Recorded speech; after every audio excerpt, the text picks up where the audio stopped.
Well, okay, when I opened that box of tapes, the first tapes that I put on were the stuff that looked the most homemade, and the first thing I found, I think, was that Christmas, and there's Dad and Grandpa and Uncle and his father-in-law, and then, when I saw Paul upstairs high in his bathroom, I was like, oh my God, that is going to be great in a movie. I didn't know what to do with it.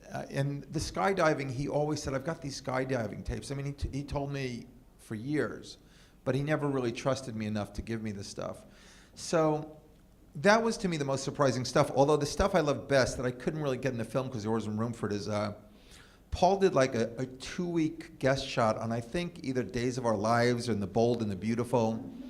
And I'll probably put it on the DVD. He started out to be like this, he was supposed to be like a guru, and by the end of the first week they came to him and they said, there's going to be a character turn for you. And they turned him into this little perv. And it's just the greatest thing to see Paul Williams in a soap opera, the organ cue, and Paul walks in the door and, somebody yells at him, and yeah, that was the best thing. When Paul talks about the film, if he was here, he would tell you to him the film's about recovery. To me, the film's not about recovery. To Paul says he owes everything to recovery, and while he doesn't talk about the recovery program he's in, he suggested if people are thinking about it that there certainly are great recovery programs you can go into that are in the front of your phone book. I don't think the film is about recovery because, I've known people in recovery, and not everybody recovers the way Paul did.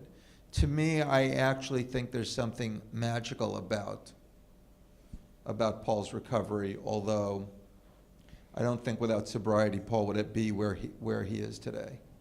So that's kind of the best way I can answer that. I have become better friends with Paul than any actor I ever worked with in any film or on TV and commercials or anything. I wonder here, we could try getting him on the phone right now. We could try. We'll see. I doubt, I'll tell you this. He said he had food poisoning yesterday. Hold on. Let's see. Can you hear that?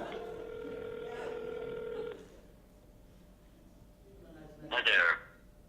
Paul, is that you? Yeah. Hey, listen to this.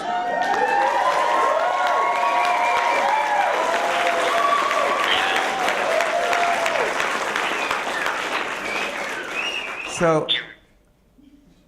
You totally broke up. I didn't hear anything. Just weird noises coming from behind you. okay, just to explain it, I'm at the Boston Independent Film Festival. I'm in front of the audience. They love the movie. And they just asked me if we were still friends. And I said, well, I could call him and maybe he could tell you himself. So that's the audience laughing and applauding, but you can't hear very well.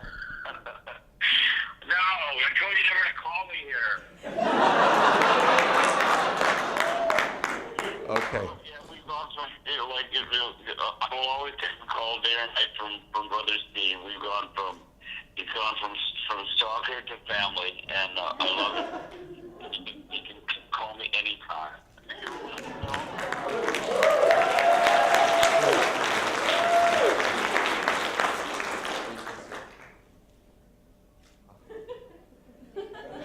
Well, there it is.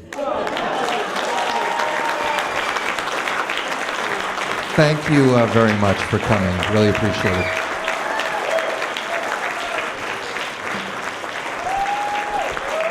Stephen Kessler.